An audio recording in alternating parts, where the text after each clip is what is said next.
Hi, everybody, and welcome to another Bite-Size Branding live show. We have an awesome guest on today's show. As always, I'd like to welcome Grant. Thanks, Grant, for joining us as always. And our special guest, Ari. Ari is the world's #1 authority in trust-based selling. So it's a real privilege to have him on the show. We've been trying to coax him for a couple of weeks now, and we finally got a space in his calendar. So we moved the show to a later show. For those who are watching, they're used to a 10 o'clock show, and today we pushed it out to 4 because we wanted to get Ari on, and it was a pretty auspicious timing, and excited to get him on here. So Ari, welcome to the show. If you could, for the people who haven't yet crossed your path in all the great networks that are out there at the moment, give us a little bit more insight into the world's #1 authority on trust-based selling. What does that really mean?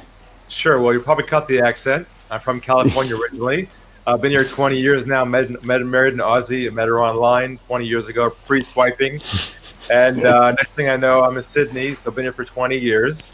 But I specialize in this unique niche called trust-based selling, which basically the notion behind it is that actually you can make sales without chasing people, without proposals, without chasing ghosts, without rejection, with all that stuff we hate about sales, and we throw out the window and still be successful. And that's what kind of my body works around.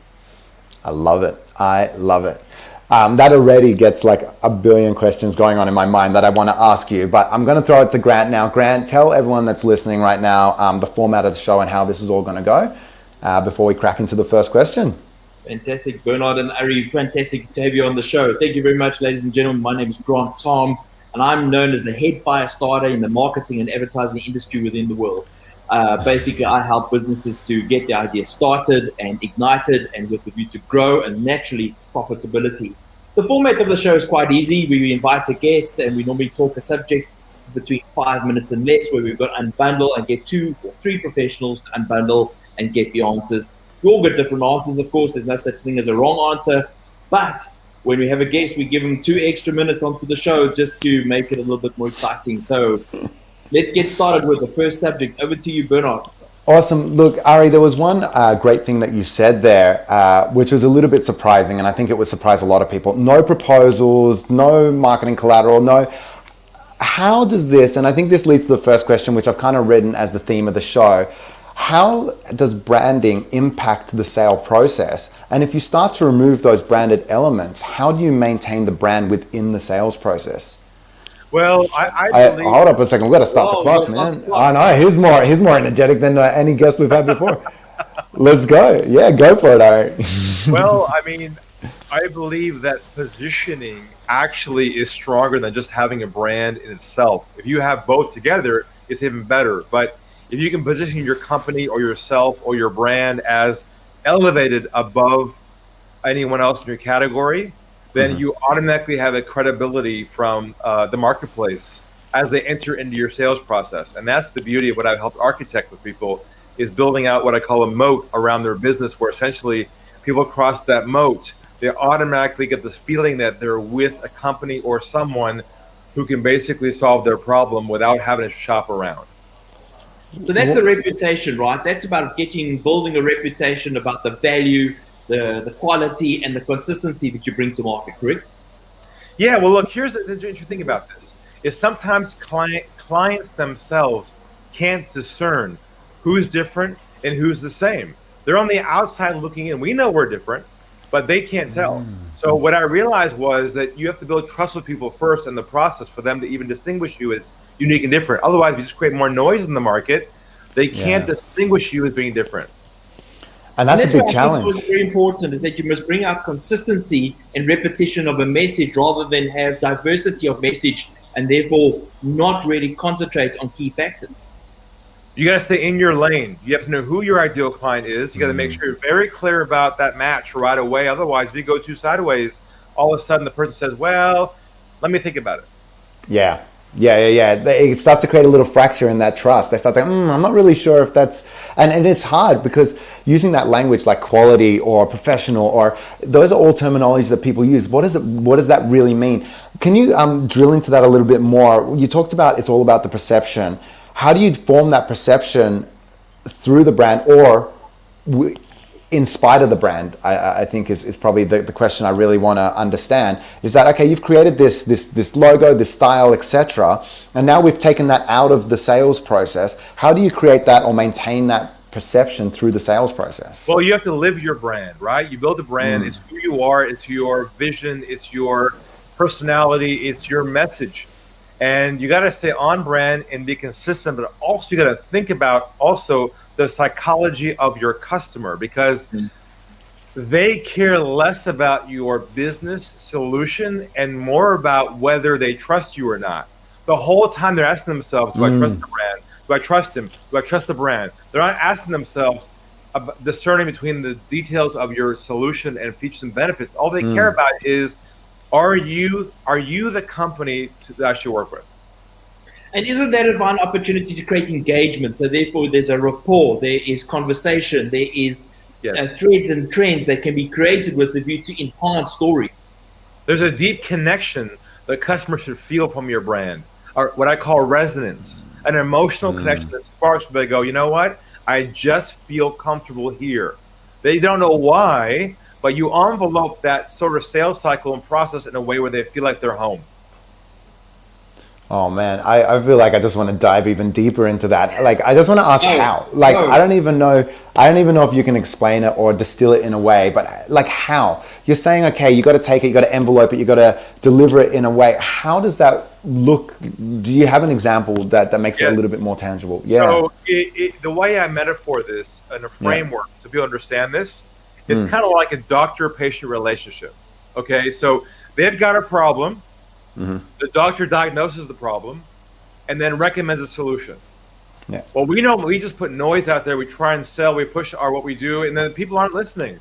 But if you start from their perspective, like if you go to a doctor and you say, my shoulder hurts. He says, let me take a look here. Ah, yeah. Oh, wow. We got to do an x-ray and MRI. See, when you can start your branding experience where the customer feels you are understanding them at a deep level, it immediately is a fast track towards your solution because they feel you care about them. We lose that sense of care with people sometimes. We're so focused on just promoting ourselves. And I think that's a fine opportunity to understand what problem do you solve in the marketplace and focus on that. Yes. You know, it's like being in the doctor's room. Focus on where the pain is for your customer and give them answers and substantiation, examples, testimonies that validate the consistency of your quality and service to that problem. Yes, you got to reverse engineer your solution back to their problem. That's hard because we love what we do. We're so passionate about it. When we meet somebody, we cannot wait to tell them about it. Like, oh, I can help you. And the thing is, they don't care about that. All they care about is that you understand them in such a deep way. They say to themselves, they just get me. They're obviously the answer for me. So in essence, we're talking about deep listening here, less pushing. But this is where businesses make a mistake because they are so enthralled in their business, they understand it. And they expect people to get it quickly. Meantime, it's a long process, and therefore you've got to break it down into small steps because people's attention span is very small. Yes, I tell my clients, fall out of love with your solution and fall in love with your client's problems. There you go. There you go. Because all that matters on the entry point of your sales process is they feel that you understand them. They don't care about your solutions. What they care about is if you're the brand to solve their problem, not the details of your offering. See, we're so in love with our stuff. We're like, oh, it's great. They're like, okay, nice. You're a commodity. With some else. Okay, before this timer runs out, I got to ask a question though. What if the client is pushing just to know the service you're delivering? What do you do in that situation? You take control. You don't be subservient and be Mr. Customer Service. Answer the questions. What you say is this. You say this. Here's some languaging for you. I'm happy to answer all your questions for you. No worries at all. Be happy to do that for you. And here's how you turn the wheels. Here's what I'm thinking. Would it make sense if you share with me a little bit about your situation, some of your challenges, what you're trying to solve? Then I can figure exactly what would be best for me to talk to you about. Would that be okay with you? It's Put the common ball in sense. their court. Yes, a tennis game. Hit the net, hit the ball right back. Couldn't have thought of a better way to end that. Do you like our timer, by the way? It's very clear. Let the go. It's on screen. That was phenomenal, actually, because especially in our business, and it's so relevant for us right now. I think both Grant and myself, because we're constantly in our space being pushed for what's the thing that you're going to be selling us? What's the thing? Yes. And it's like, we're not selling you a thing. We're solving the problem. Yes. There happens to be a bunch of things behind that, but the things aren't important. It's the problem that we're solving. That's what's important. And it's so hard sometimes even to get the customer to look at the problem and the solution for that problem, not the service that we're going to be delivering. It's because the world's become so commoditized. Yes. The customer is not qualified to discern what's best for them. They think they are. They think they're in control. They're shopping. I'm looking to select a provider for our company, and I'm in control. I'm like, no, you're not. You have no idea what you even need. So step aside. Let me do what I do best. I'm the doctor. You're the patient. And there's ways to language that where they feel comfortable with that. I just want to say that. Can I just say that? I am the doctor. You are the patient. Done. End of conversation. Well, you know what you can say? The last thing I want to do is give you a generic solution to an undescribed problem because it'll just fail anyways. Would it be I okay like that one. if we start with your situation, what your goals are, or your challenges are, and we'll go from there? Would you be okay with that? I like that. If they say no, let them go. Yeah. That's it. We're done here. No, I've got closing statements. I've got some closing statements. Okay. A couple of things. First of all, I think that most clients don't understand the problems that they solve, or they don't understand the problems that they have, number one. I do believe that this is a fantastic time for me to bring up my word that I'm starting to own on the show, called edutainment. It is about educating and entertaining the customers with the view of the value and the quality of the service. With the problem that you solve is edutainment. That's what we need to do. And thirdly, at the end of the day, is to make sure that you talk in small spaces on a consistent basis with the view to bring value to the message as to what you are the doctor. And I might add my 2 cents to that, if you wouldn't mind. And No, go for it. So what I tell my private clients is stop providing value pre-sale. Stop doing free consulting. Stop doing education. What they want is not value. What they want is clarity. Clarity on their own issues. When they have clarity, deep down inside, they say to themselves, oh, he just gets us. I mean, my God. It's obvious we should choose them. I love that. You know, our name Lucidity actually comes derived from the word lucidity, which actually came from the word clarity. So as soon as you said that, I'm like, yes, totally on brand. This video is on brand. And Graham is right. The customer does not know what they actually need. Yeah. Our job is to go below the iceberg, I call it, underneath their own problem, unpack it, amplify it, and show the ROI of not solving the problem. And here's a great phrase for you guys and everyone else listening. It's a definitive phrase you want to ask somebody after you unpack the problem. Here's what you say. You say, is this a priority for you to solve once and for all? Or is it something you want to live with? And I'm okay either way. Yeah. We've actually started weaving that language into our communications, especially when it gets down to like the second or third email. We're like, is this really a problem for you? Like, we could have solved this a month ago when we first started talking. Is it really, And it's so funny to see them actually respond and come back to you. And they're like, oh, I'm so sorry. Like, this is a real priority for me. I've just been like, whatever the excuse is, let's get started right away. It's so funny to see the conversation just flip when you actually challenge them on whether or not this is something that is important for the business. Correct. Because they came to you when it was front of mind and it was important. And now all of a sudden, not so much, The problems don't ever go away. Don't worry about that. No. Yeah. Definitely. But I think what Ari's saying is that you need to say that in the first email, not in the second and the third. Yeah. I got it, boss. In the first conversation, it's called the one call sale, a new book I'm working on, I told you about. You need to compress all this onto the initial conversation because there is no second call. There's only one call. Either they're a fit or they're not a fit. Yeah. But, I Ari, think you got 2 customers for that book already. presenting value. What do you say? You stop presenting value and go for?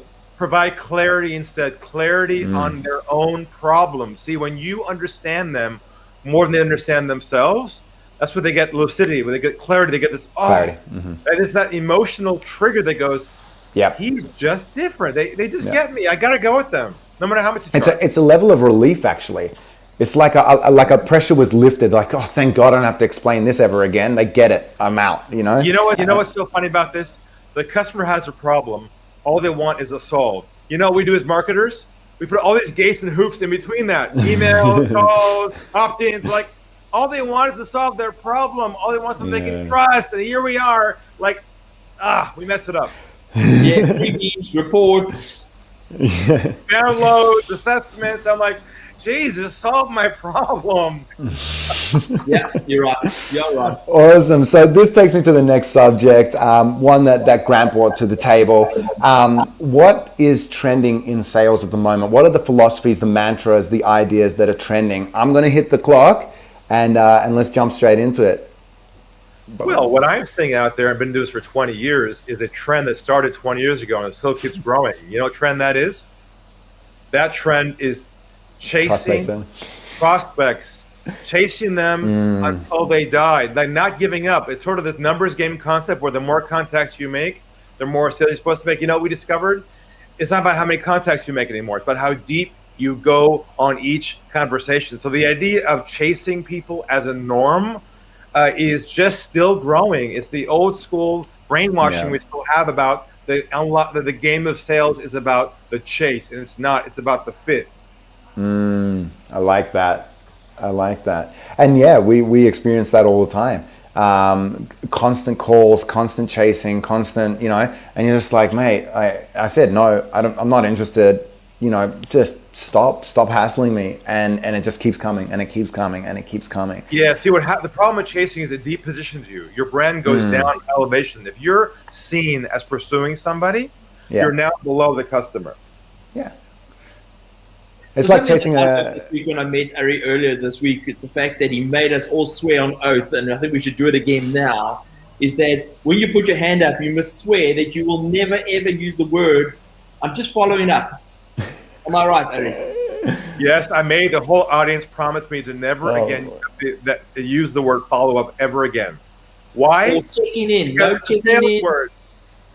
You don't say touch base, checking in, or follow up forever again on email. Don't just stop that, because it tells somebody, I'm here to close a sale, my friend. I'm a salesman. Follow up. That's sales languaging. What are you, 1980s? Like, this is like 2021. So the word to use instead is this. You say, I'm just giving you a call to see if you have any feedback on our previous conversation, any feedback on our last meeting, any feedback on our proposal, because feedback's going backwards, not forwards. Forwards creates momentum. Backwards takes the pressure out, and they go, oh yeah, I got a couple questions, and it just comes out. It's amazing. Yeah. Also the way that Ari asked the question, that pace, it makes you, draws you in. It draws you in to want to listen to what it is. I actually had a call with Ari quite a long time ago, and we rehearsed this together, and he was like, too fast, slow it down. Too fast, slow it down. And it's just like my natural like toggle is like, so fast, speak as fast as possible and just say everything needs to be said and get the hell out of there.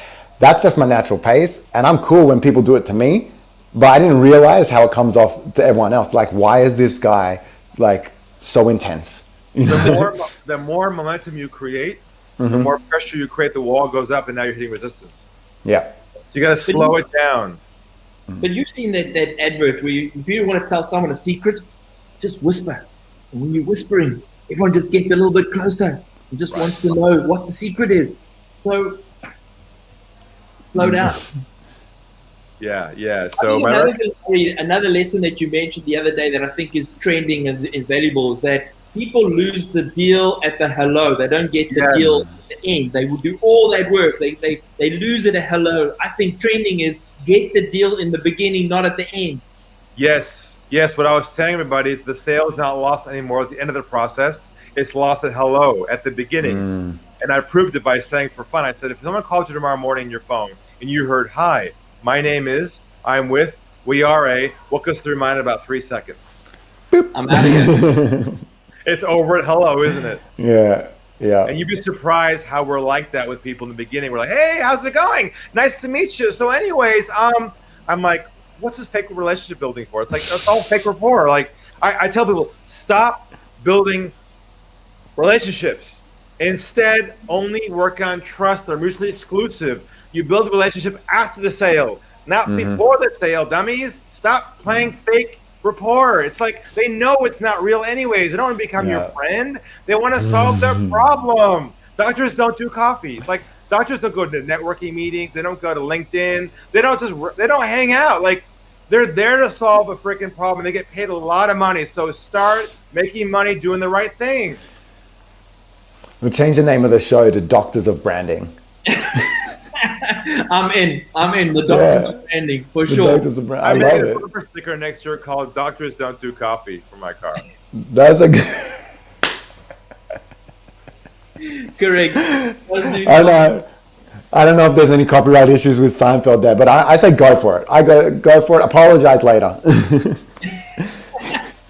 Look, I think what's important here, the most important, that the old recipes that we were taught as we grew up are not really relative and traditional and effective anymore. It's about going back to real basics. And that is so hard because you're so conducive to the old method because that's how you were taught, that's how you were shown. We buy and sell totally different today, and therefore we need to transform. It's like two shifts in the night. You're over here and they're over here. And you're wondering why you're not connecting? It's because we're so carrying from the past what we think selling is, which has totally been changed in the last year or two. So if you're still struggling chasing people, it's not your solution. It's not the price of the market. It's you. You're in the middle of the problem because you're not able to shift your approach to connect the customer.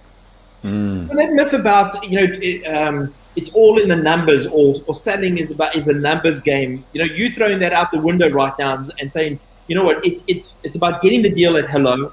It's about solving the problem quickly and getting out and not having 2 or 3 meetings to try and work out if you've got a deal or not.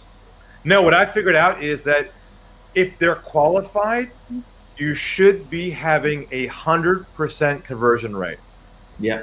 If you're not, and they're leaving you in your funnel, guess who's messed up? Not your funnel, but somewhere in your approach. You aren't connecting with them. I had a client of mine recently who does a financial advisory business, and I said to him, how's it going? He goes, well, I'm not having a good month. I said, why? We only closed 2 sales this month. I said, well, how many leads you get? He said, 20. I said, what happened to the other 18? He said, well, some weren't qualified. I said, how many were qualified at 15? So what happened to the other 12? He's like, you don't understand. You're the problem. That's like the harshest ending to any segment we've ever had. You don't understand. You are the problem. Done. End. Mic drop and walks out. That was phenomenal.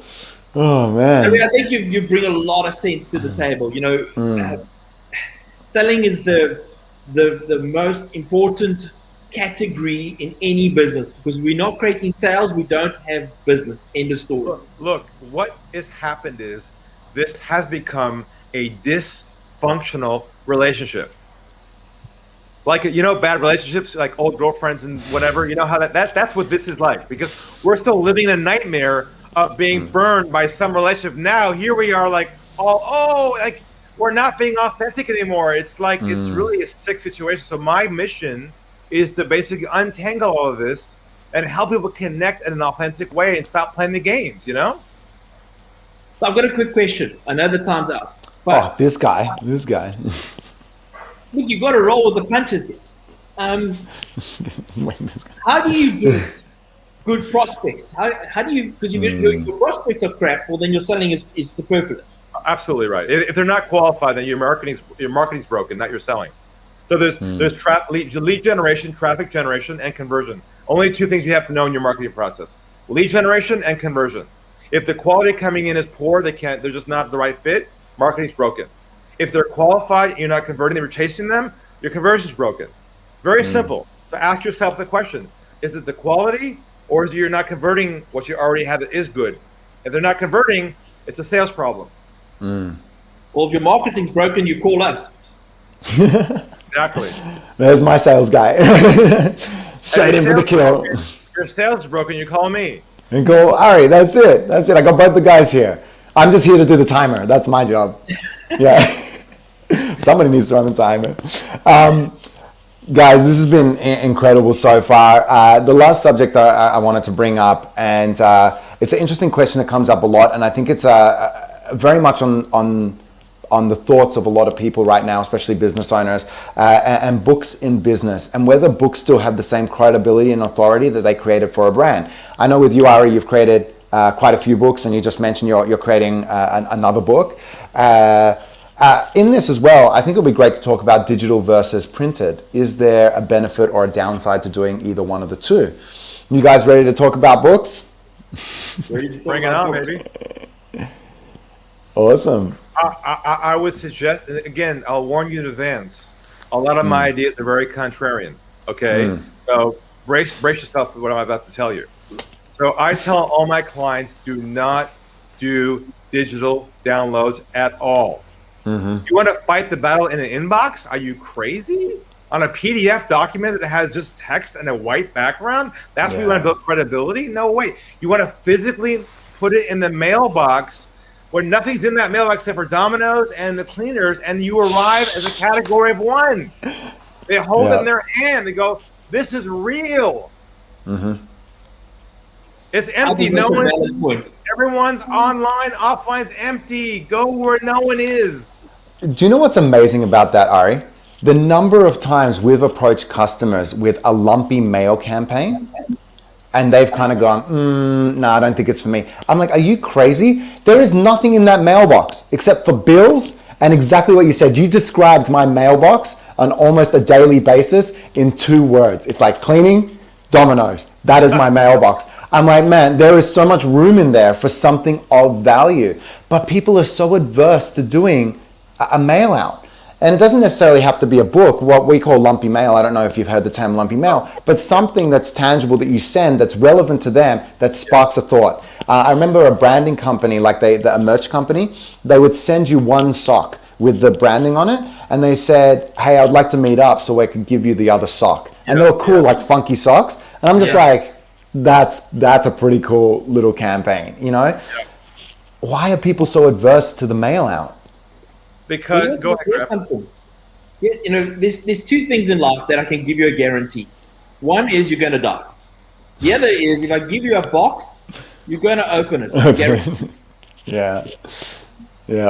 Even when I get an envelope and it feels a little bit rigid, I'm like, what's in here? What is in here? And then it's always plumbing freaking magnets, you know. We use what we call a trust box. We developed a box. In that box contains our books, a book about my son Toby, a video device book in there. You've seen that before. And that is sent to people who are qualified in advance of the first conversation with us.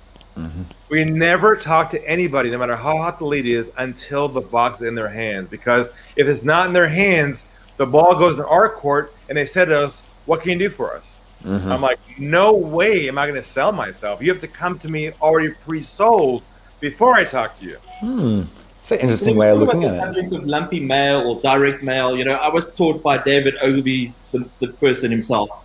And I was a youngster and I didn't pay enough attention. Unfortunately, I was too young. I was chasing girls, chasing bicycles, chasing beer. But I could have asked so many more questions now today. But it's about touch point interaction. It's about creating those touch points with the view to actually physically feel, touch, and see. Because when you do, and you hold that, go over a little 5 seconds longer in that interaction, that's when you've got them. And like you said, you're in straight to the top of the inbox, to that of all the competition of mail and inbox and clutter that's coming into people's lives on a day-to-day basis. Go for it. No, go for it. My dad always said to me, if everyone's going that direction, Ari, make sure you go that direction. 100%. That's the model. That's the whole model.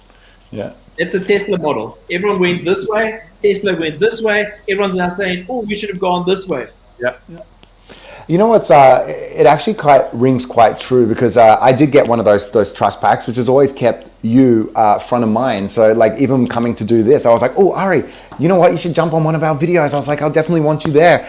And you've always maintained that front of mind, to a point where even your emails, when they come into my mailbox, I'm like, oh, there's another email from Ari. And I know it's an automated email and everything, and I know I'm on the mailing list, but because I've already seen, touched, experienced the value, I don't look at it like all my other spam mail. It actually, like, it sits in my primary inbox amongst all the business emails and projects, etc., client emails. So it already, like, I've started reading the book. As I told you, I'm reading through the Trust by Selling book as well. And I looked through the video, the video playback device. So all the devices, kind of reaffirming what you've said, keep you front of mind constantly. And it's because it provided an experience which was unlike any other experience. And then straight away, it's valued more highly than the other experiences I've had. Correct. When you, it's a beautiful experience when you arrive on a phone call with a potential client for their first call, and they say to you, "Thank you for what you sent me." Yeah. It starts there. Yeah. Not how much you charge. We're shopping like all those walls are just melted away at hello. Mm-hmm. And also the relationship is about whenever your newsletter is arriving, that you are related or connected to quality content. So there people stop a minute and pay a little bit more attention because you've been quality from the very beginning. So, okay, let me add to this. So we're saying, if you're going to do a book, do a physical book. Definitely. Otherwise, you're essentially wasting your time. That's correct. Yeah, and to be honest, I have downloaded a bunch of PDF books and never read any of them. Of course. Nobody's going to print them out on your printer for 180 pages. Are you kidding me? Or read it on this device. I mean, duh, that makes no sense. No. Also, books are not there to make money. You know, books are there to share your message. Get them in people's hands. The more you're trying to make money out of your book, the less people are going to read it. Yeah, ours is always free. I think one other thing that we've kind of just touched on is the experience people get from something tangible, and I think a lot of people have lost that acknowledgement, the tangibility of something, the feel of something actually resonates with people. We're human, and our senses, one of our main senses is our touch, our sight, our smell. When you give something physical to somebody, they get at minimum three sensory experiences: touch, smell, sight. You don't get that from digital. It's funny. I just got an old classic sports car recently, and I got it for that exact same reason, so I can feel the bumps. I can be alive again. I'm so tired of screens and just no sound. Don't interrupt Ari when he's talking about classic cars. What car did you get? A Porsche 1984 Black Carrera. It's super nice. Carrera. That's the way to go. As a collector's car, Yeah, I used to have it's nowhere near as classic, but I used to have an 05 Jaguar X-Type. Oh, nice. And it was phenomenal. Everybody just loved it. Was like a sofa in there, and people used to pass out in the car all the time. It was great. I'm like, just so you know, you're probably going to pass out in here. Just get in there and like, yes, I totally get it. I love old cars because with an old car, it can never get older. It only gets more. Okay, guys. Yeah. We got to get off the car subject here. You know, this is Why? not about cars. You know, I know the brands are strong there on the car market, but we've got to get back to business here. So those cars are brands. Well, obviously they did their job right. Question. So can anyone write a book? Sure. But the book has to be about the customer's problems, not your IP and solution. That's the real shift, because everyone's like, oh, I'm going to tell them everything I know. I want to give back to the world. I want to give them everything I need. I'm like, for free? No, you save your IP for post-sale. Pre-sale, the book only describes their problems in detail. They say to themselves, my God, he just understands us. Yeah. I think also, like, I'm experiencing something right now reading through a book, and And it's exactly that. It thinks about the person's story before the value or the proposition in there. So I'm reading through this book and I'm reading story, and I'm like, where was the point? And you get right to the end of the fourth story, and you're like, oh, and this was the point that wraps up all four stories. And I'm like, oh my God, I just read 4 chapters just to find out that. I could have the value was lost completely because now I just feel drained. It took so much energy just to get to the to the value, Look, to the takeaway. There's two kinds of books. One's an Amazon book that goes to public consumption that requires IP. Like I'm working on a book right now called The One Call Sale, which will have the system inside there. That's going to be a major published book. But the mini books that I have are only designed for authority and credibility and the next step in the process, not completion. But they're also digestible. They're very digestible. Like you just read through them and you're like, bam, bam, bam, bam, bam. Cool, I got it. I know how to approach this. If they don't read it, doesn't matter. As long as they hold in their hand and see your name on it, that's all. Yeah, true. From an authority perspective and from a branding perspective, that's exactly what it creates. The word in authority is author.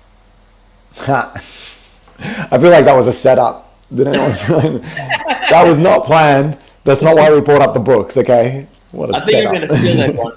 Yeah, I know. I like that too. That's why I felt so. I was like, damn it, that was perfect. How did he get that in there? Awesome, guys.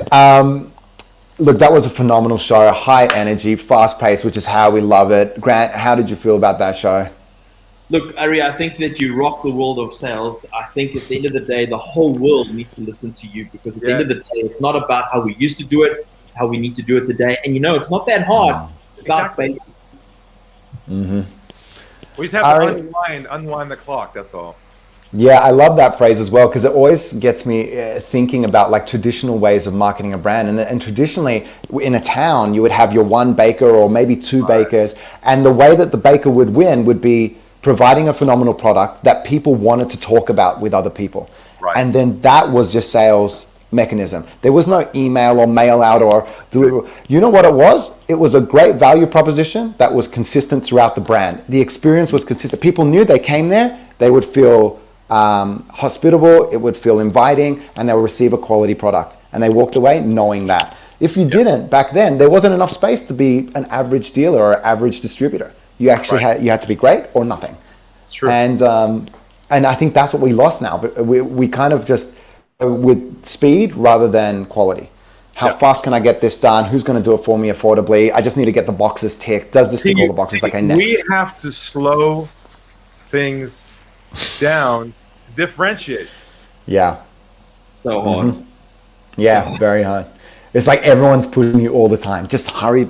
And you're just like, oh, this is not going to get the outcome that you want if you keep pushing this quickly. You're going to end up with the same problem just 12 months down the track. I think one of the biggest mistakes creative people make is that we're so passionate and so enthusiastic with our creativity that we run ahead because we see it, we understand it, but yet we lose the business of it in the sense of getting the deal done and sold at the right price. And yet you've worked out the whole thing, you've done all the work, you presented and the guy doesn't want it, is the foremost problem that creative people have. Yeah.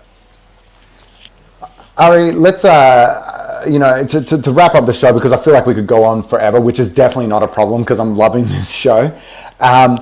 Where is a place that people can go to find out some more information, about both the selling side of the business and the books, etc.? The best thing is go to unlockthegame.com, and in there is a free intro course. You get the books there, and reach out to us if you want to have a chat with us and watch how we do it. Watch how we talk to you. Experience what it's like to feel important and listened to for the first time, and you'll be able to, through osmosis, hopefully take some of that and use it for yourself. Awesome. So I'll grab a link of that as well, and I'll throw it into the comments and the chat, so everyone can pick it up if they want to come along and see what it's all about. I'll vouch for it. I've got the books. I've read through it. I've had a session with Ari as well, and to be honest, the process top to bottom is phenomenal. And it is true. There is everything is slowed down, brought back to basics, and then Ari goes, "I'm listening to you. Right. This is exactly what you need to do." Exactly. And he allows you to walk away with exactly what you came for. And you didn't need to push for it. You didn't need to jump through some hurdles. There was no obstacles. It was like, here it is. You're listened to. There you go. Exactly. Done. So it's a phenomenal process. So we'll throw that information in there. Ari, again, thank you very much for joining us. Grant, as always, thank you very much. Everybody who's followed onto this show, we've had some great responses on the show, and thanks, Les, for commenting. Please leave your comments, share, and send us questions. If you have questions or guests that would like to be on the show, please shoot us a direct message or just comment on the video, and we'll look to wrap you into the show or get your questions on the show for Grant and I to unbundle. Ari, again, thank you very much for joining us on this late Friday afternoon, and everyone else watching. Thank you very much. My book is in the post apparently, so I look forward to getting it very soon. I know that I've got a one-on-one with you next week as well, so I look forward to that. But at the end of the day, I greatly value the opportunity to interact with you again. Likewise. Thank you so much, guys. Awesome. Pleasure, guys. Have a great Friday. Bye. Goodbye, everyone. Bye. Bye-bye.